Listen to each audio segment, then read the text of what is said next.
This is the all-inclusive flounder tutorial. It's the only one that you're gonna need. We're gonna go through the best rod and reel, the best rigs, the best baits and lures, the best ways to catch them. Finally, we're gonna show you how to take that flounder home and cook them up. This is a great guide for anybody new to flounder fishing or looking to pick up a few new tricks to spice up their game. Let's get into it.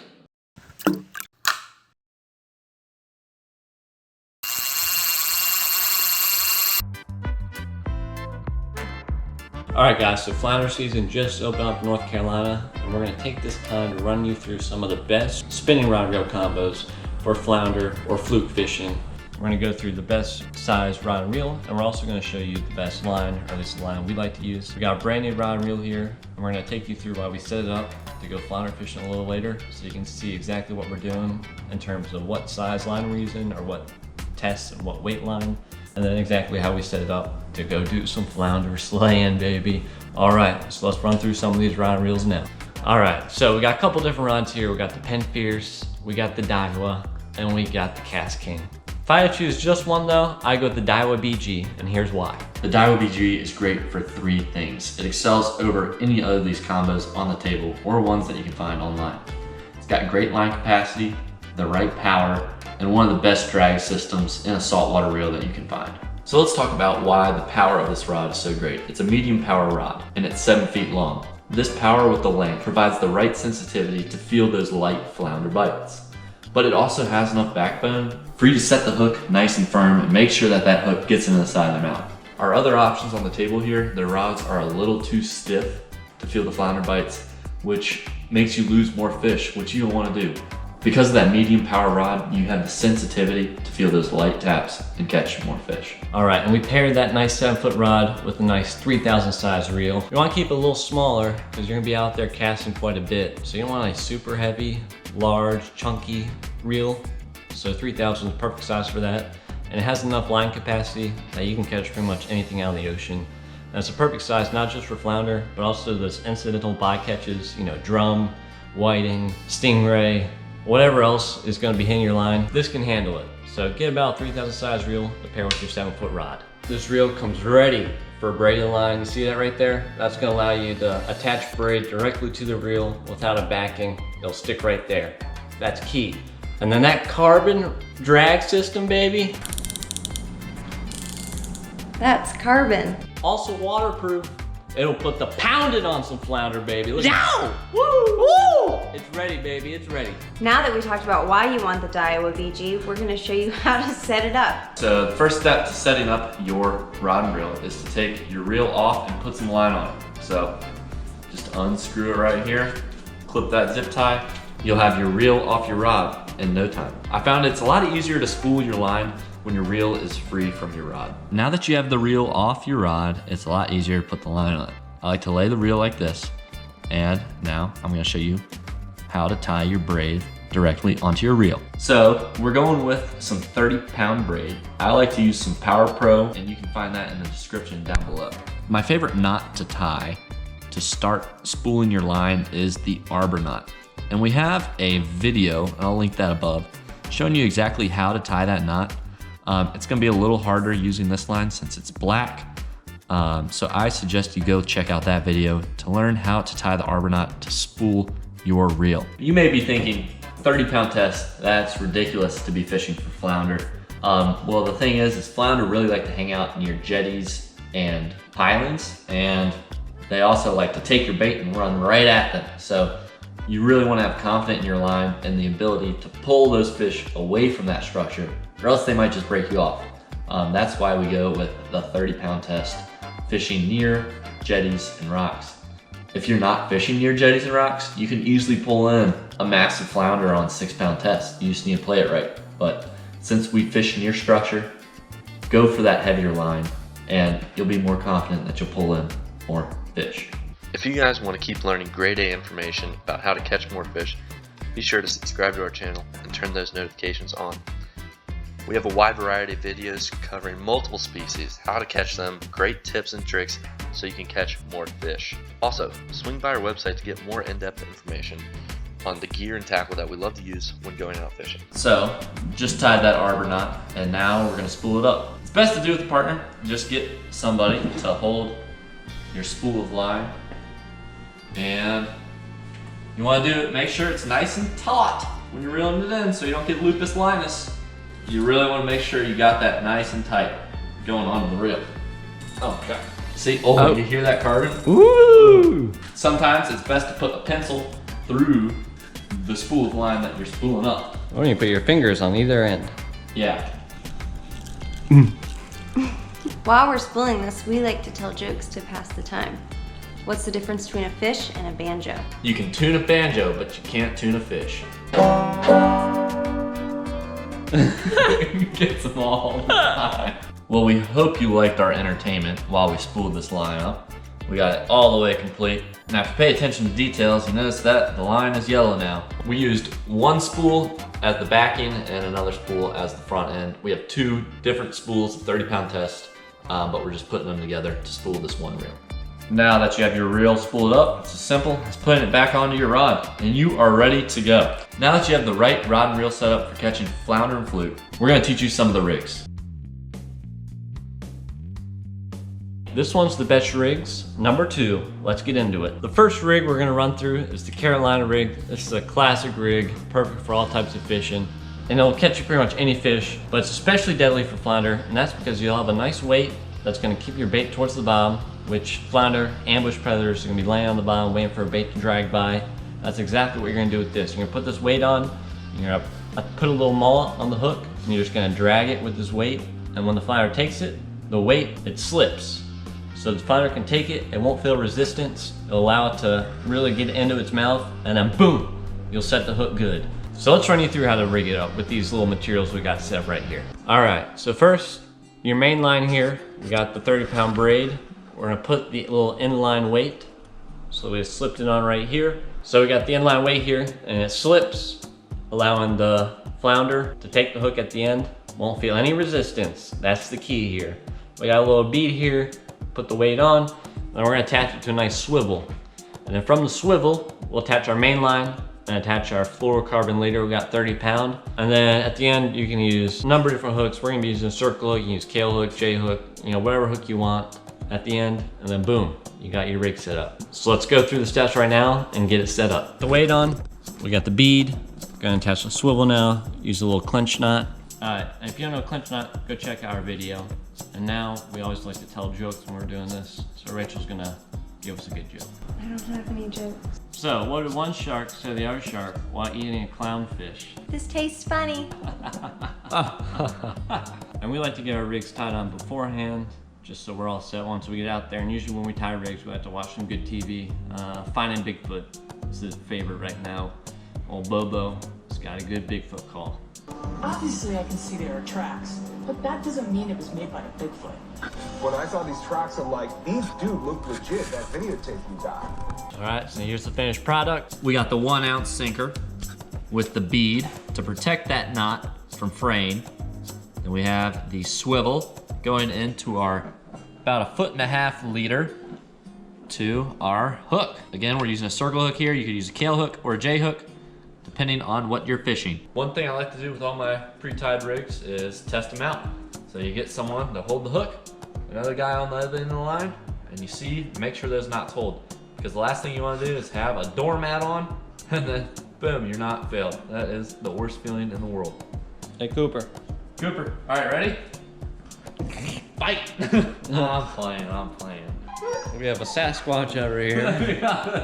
Here's a visualization of a flounder taking your bait and not feeling this weight.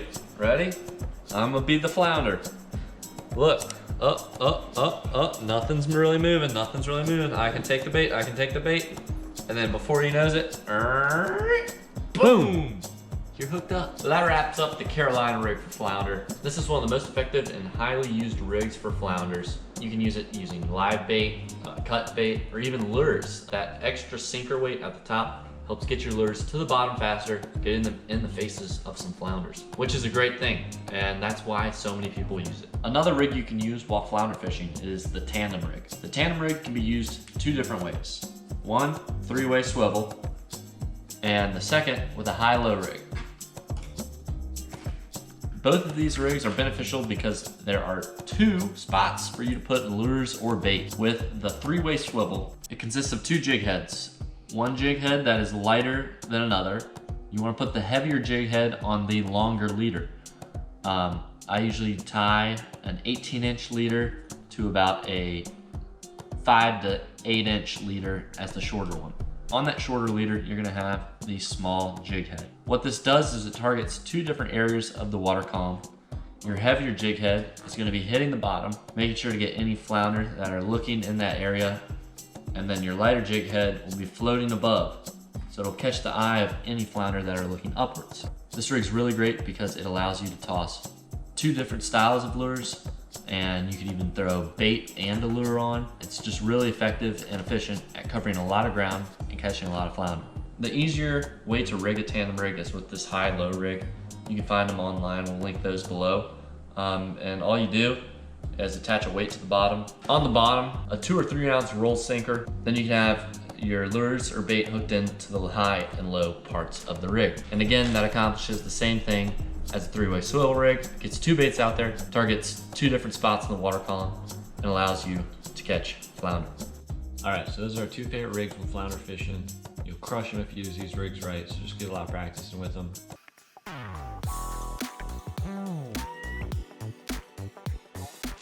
All right guys, here we go. #1 best bait for flounder, live mullet.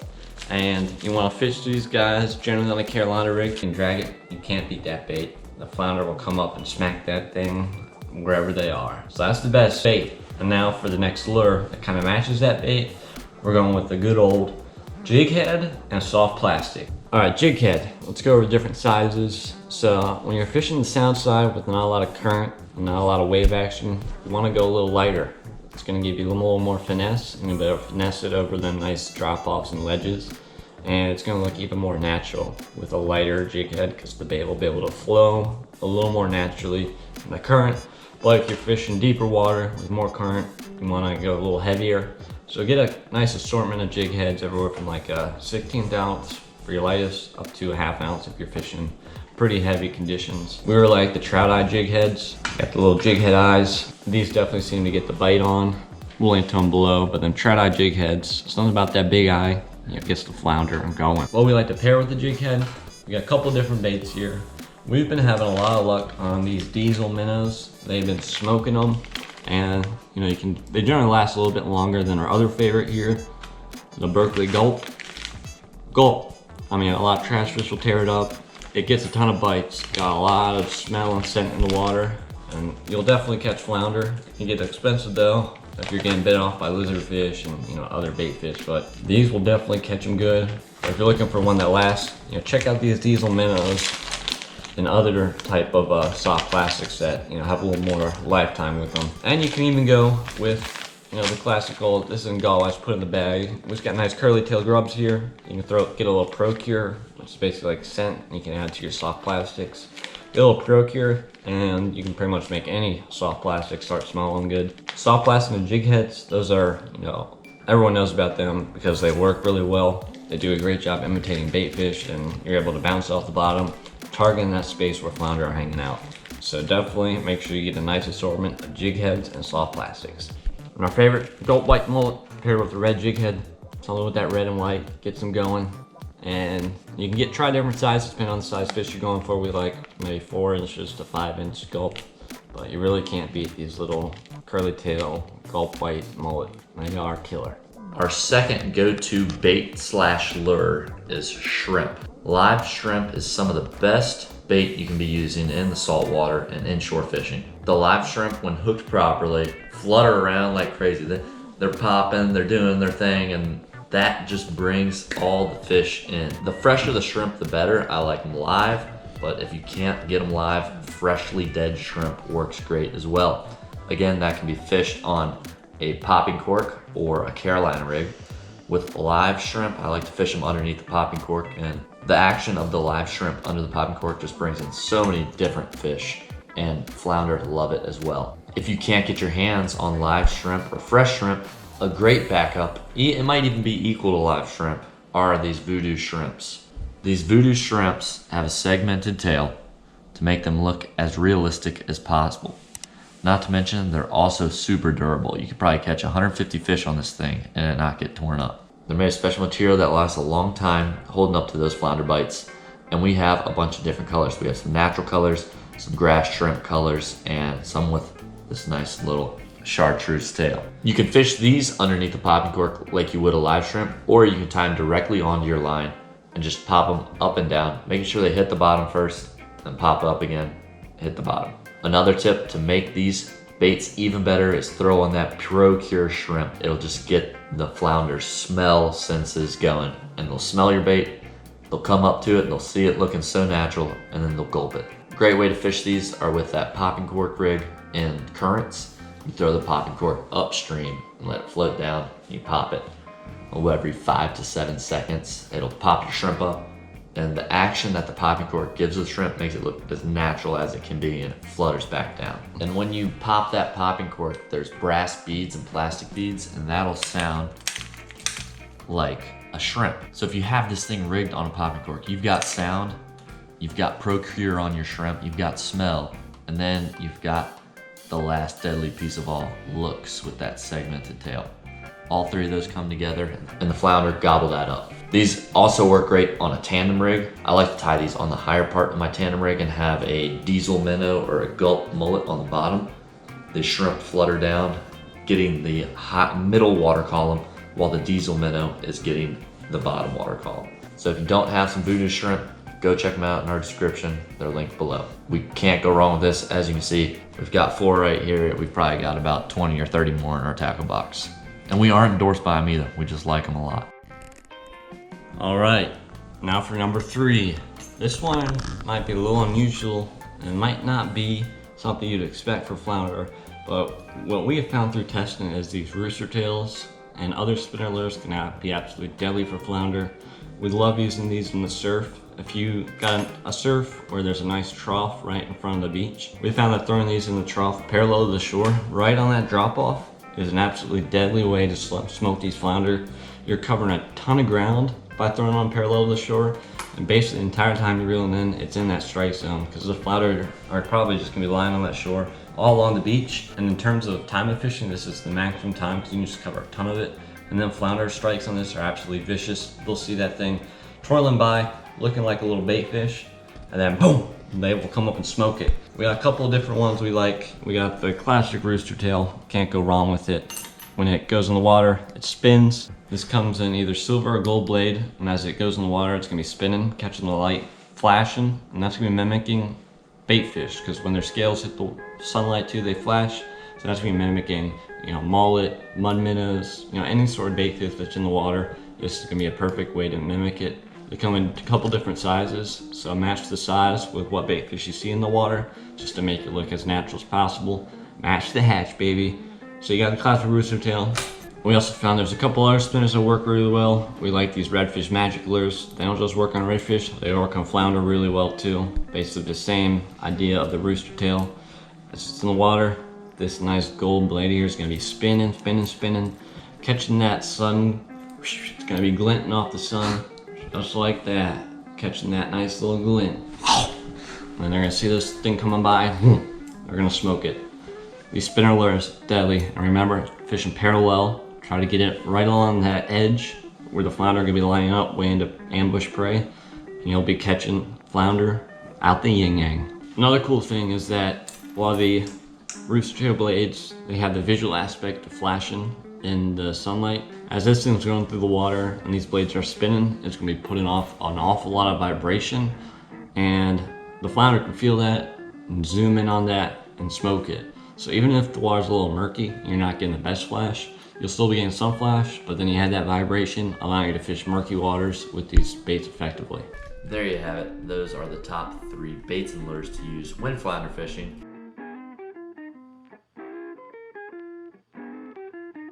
All right, catchermen, we're gonna go over the best way to catch flounder. We had a super successful day, so it's gonna be a really informative video, especially for people new to flounder fishing. If you use these tactics, you will get on more fish. So let's first talk about the rig we're using today. We are going with the tandem rig, and we love the tandem rig when you're flounder fishing because basically you can get 2 baits in the water at once, increasing your chances. And one good tip when using the tandem rig, put your heavier bait at the bottom. This will be right around the bottom, making sure it's in contact with the ground where the flounder are hiding. But then with this lighter jig or bait up top, it's gonna let you give a little lighter fluttering down motion, giving a little more action. And that killer combo here is gonna definitely increase your hookup. So when you're flounder fishing, definitely give these tandem rigs a try. We got maybe a 1/8 ounce jig head here, and we have a 16 ounce jig head with this voodoo shrimp. In the video, you'll see we caught 3 or 4 keepers, and they were hitting both of these, one on the bottom, one top. So that just goes to show we might not have caught all those if we were just using one. So mix it up, and you can even use different profile bait. So we got a little swim bait here, we got a shrimp here. Mix it up, see what's working the best in your area. All right, so now you're gonna see how we put this tandem rig to action. So at this first spot, there was a creek mouth opening into a bigger piece of water, a smaller bay. So that was a really good spot to hit. And I was just trolling these lures behind my kayak, going nice and slow, making sure that it's hitting the bottom, boom, boom, boom. And this one was floating up top. As I was doing that nice slow movement out of the creek, boom, that's when the fish hit. And the tide was moving, so there's gonna be a lot more current moving. And flounder, they're those predatory fish, and they're gonna sit where there's current moving because they sit on the bottom and they wait for the food to come over top of them and come up and gobble it. When you're flounder fishing, you wanna make sure that you are moving a lot and covering a lot of ground because the flounder aren't gonna move. You need to go and find them. And that's what happened on this first fish. Oh, something good. Flounder. Oh yeah. Oh yeah. Oh mamma mia. Bring it here.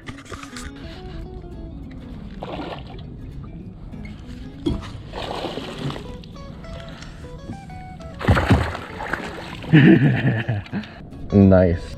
Look at him. Tandem rig. That was the tandem rig that we were using. He hit the very bottom one. Probably about a 1/2 ounce sinker on there with a Z-Man diesel. Not bad at all. There he goes. Now guys, that was on that Z-Man diesel tandem rig. I was coming out of the mouth of a creek and whammo. That hit right there. I was just trolling super slow, making sure my lure was on the bottom. And that's when he struck, and you could feel him, man. He just took off and ran with it. Very, very good, very good. I like that one. We let him go.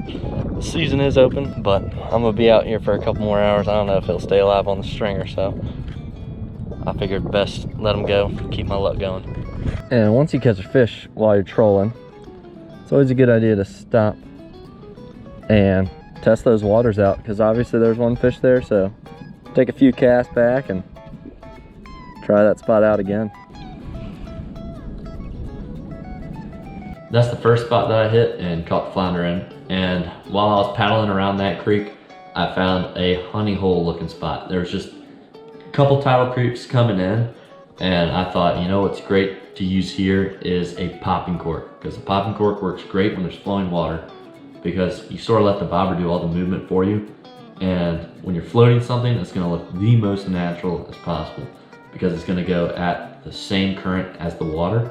And so that's why I switched up to a little popping cork, and I fished it just so the lure was right above the bottom, maybe 2 or 4 inches above the bottom. And that's when he just gobbled it. I was letting it go down, giving it a nice pop, probably every 5 to 10 seconds. And he hit it at the mouth of the creek. Go figure. That is a great spot to fish. Beneath our popping corks, we love to throw on a voodoo shrimp because of this segmented tail. It's the most natural looking shrimp lure out there on the market. It's the voodoo shrimp, and go check it out. We got it in the description below. We have all the gear that we're using in the description below.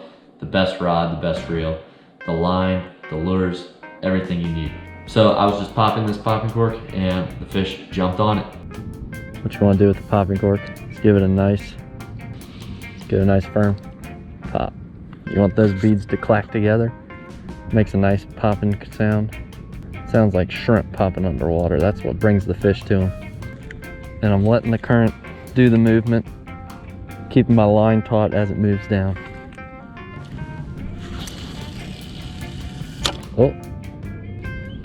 That might be a hit. Nice flounder. Nice flounder.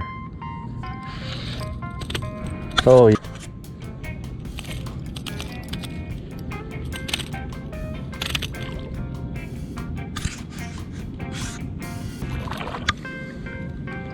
Stay down.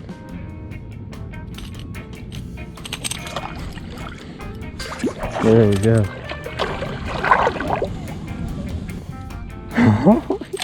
Oh man, Luke's gonna be jonesing. Alright, let's see if we can get this hook out. Got the lure. Alright, I think he's good to go.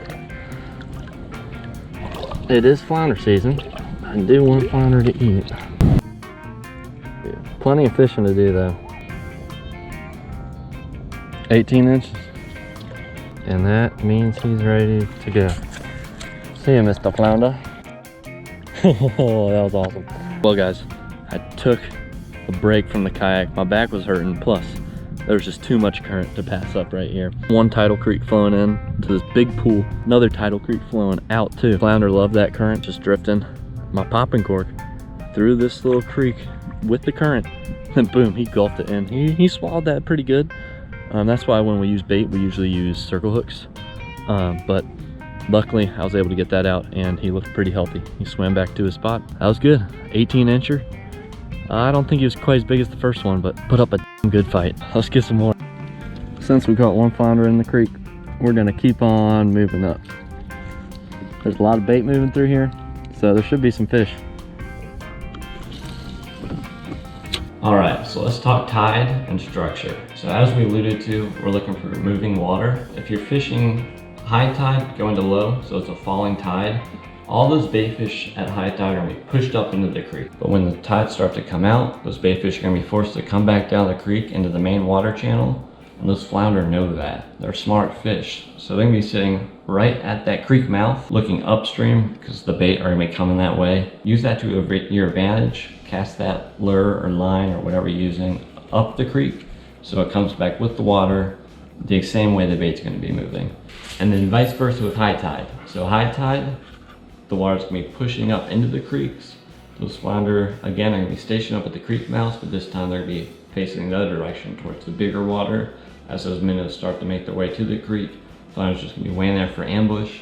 Boom, boom, boom, smoke them. And around creek mouths, look for nice drop-offs, because that's where the flounder are gonna be kind of hitting out right on that ledge.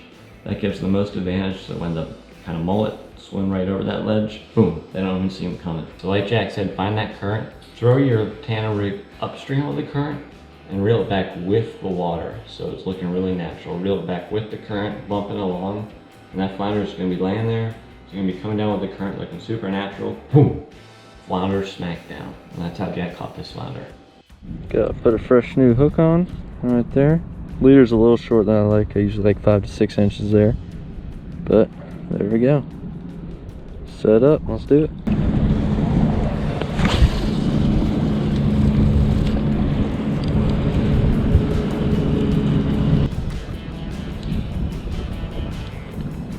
Oh, he's on, he's on.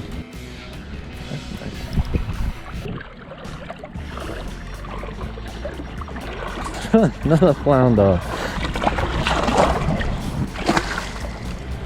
Booyah. That's the one we'll keep. Number 3 on the day. On that tandem rig. On that one, he took the top one. Look at that. He tore that hook up. That was the gulp up top. The diesel minnow on the bottom.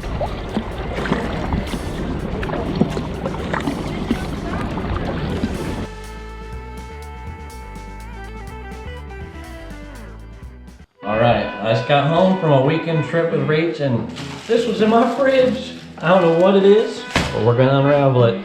Jack says it's a surprise. What in tarnation? So as y'all know from the video earlier, you know what this one is. What? What? It looked like a football. Oh my god. Oh, it's huge.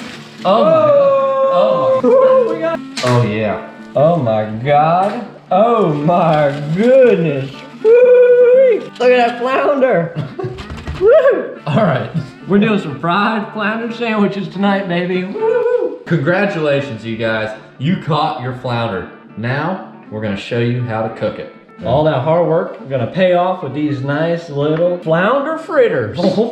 This is the final step in our how to catch flounder tutorial. We showed you what rod you need. We showed you what rigs you want, what lures, what tides. We gave you all the in-depth information. And now we're gonna show you how to put that hard work onto a plate. Whoop! I'm gonna take you guys through how we're gonna fillet this guy, get him ready for those fried flounder sandwiches. You know, with flounder, they do it completely different than regular fish. You go from the inside out. And we're gonna show you exactly how to do that. Then we're gonna eat. There's Clay. There's Clay. Woo! Flounder Man 2000. Tomorrow he's gonna catch his first flounder. So, you know, the flounder, I guess they have, I don't know what you call that, a backbone? Backbone. And so what you wanna do is follow that backbone. Nice and central.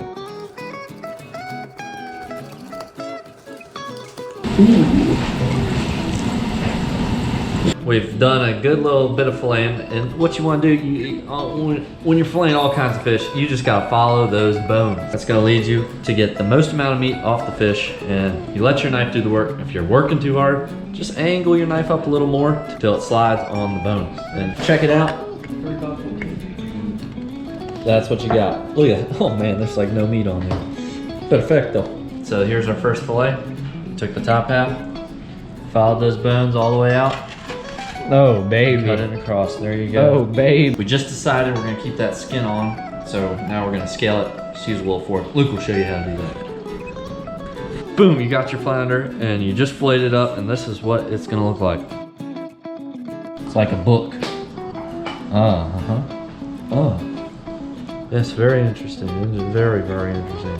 Rachel thought the kitchen was too dirty, so we're outside now No. on the curb. The kitchen was gonna get too dirty. Alright, well Rachel didn't want the kitchen to smell like fish and get dirty, so here we are in the parking lot. Got our flounder fillets. Now you're just gonna take a fork and go against the grain. And just like that, you get the scales off. So we're gonna do that, get these scaled, breaded, and then the fry, Daddy. Note to Jack, don't use that shot. Everything's really messy in the kitchen. So, you're like, oh, I finished the colored part of the fish, I'm done. No, you got 2 whole more fillets on the bottom of this sucker. If you look at them, you do the same sort of technique. You run your knife down the back and then split it open. And you end up with 2 good fillets. And then you're left with the carcass. And so, you know, I always like to use every part of the fish I catch. It drives my family nuts because I'll keep the carcasses in the fridge. But you know, you got some meat on there. Even if you're the best filleter in town, there's still some meat in between those bones. That is delicious. So I think we're gonna bake it. We got some French fries going in the oven. I'm gonna go ahead and bake this as well. Also, one of the best parts of every single fish is that cheek meat. It's the most delicate. Oh my God, it's got my mouth watering right now just thinking about it. And so we're gonna bake this fish whole right now while we're frying up the other fish. It's a great way to taste the fish as it is. Compared to frying it, you sort of cover up some of the flavor. But when you bake it, you really get a taste what flounder or whatever fish you're tasting tastes like. And you get that cheek meat, which is, it's an oyster. Like, I can't describe to you how soft that meat is. It's delicious.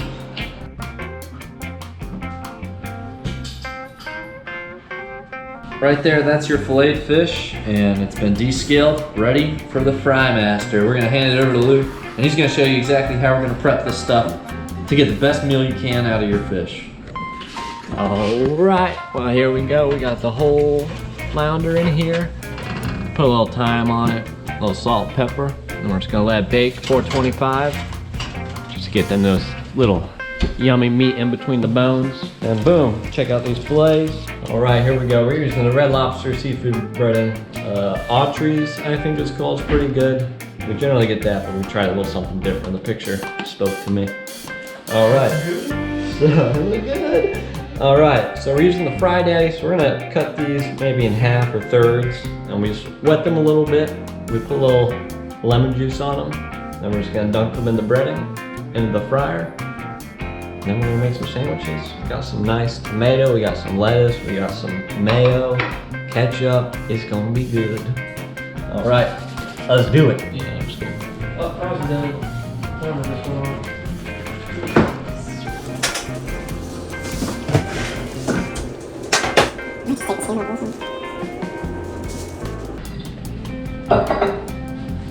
All right, breaded, going to fry daddy. You just want to lay it in real nice. Friday.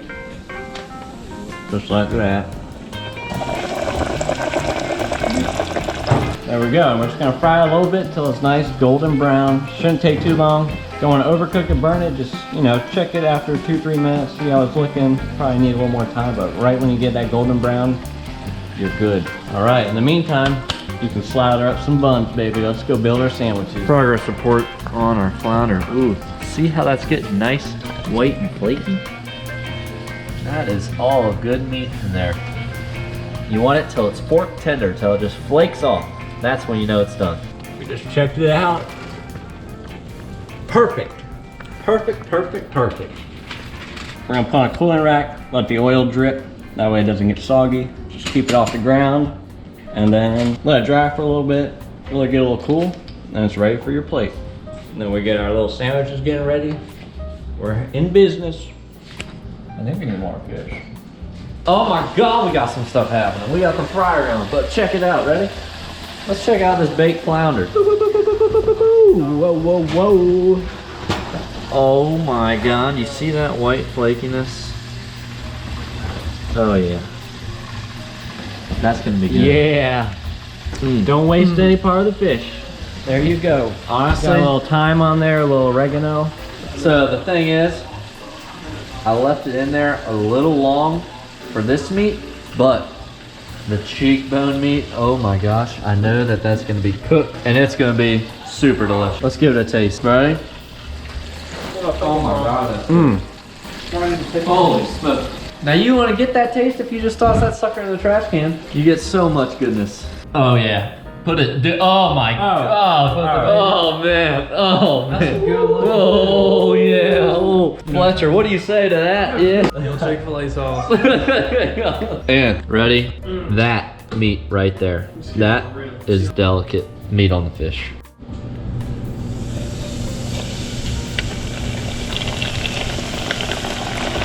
Oh man, that's just so good. So happy I took all that time to make this fish. Now I know it's driving Aunt Christina crazy. She's watching this, she's like, why the heck is he wasting all that time on this little bit of meat? That one's for you, Aunt Christina. All right. You can't beat this. We got perfect fritters, got a nice sandwich. So fish is not just fun, you get to go home and eat it. You know, you can't beat it. You go fish all day, have a great day, come home, cook dinner with friends. Beautiful, beautiful, beautiful. Look at that. All right. Catch you on the flippity flip. That's how you pick your pole. That's how you rig. That's how you pick your bait. That's the techniques you need to use to catch the flounder. And then you put it all together at the end and make yourself a killer meal. Hope it helped. Like, comment, subscribe, and let us know what you want to see next. Booyah!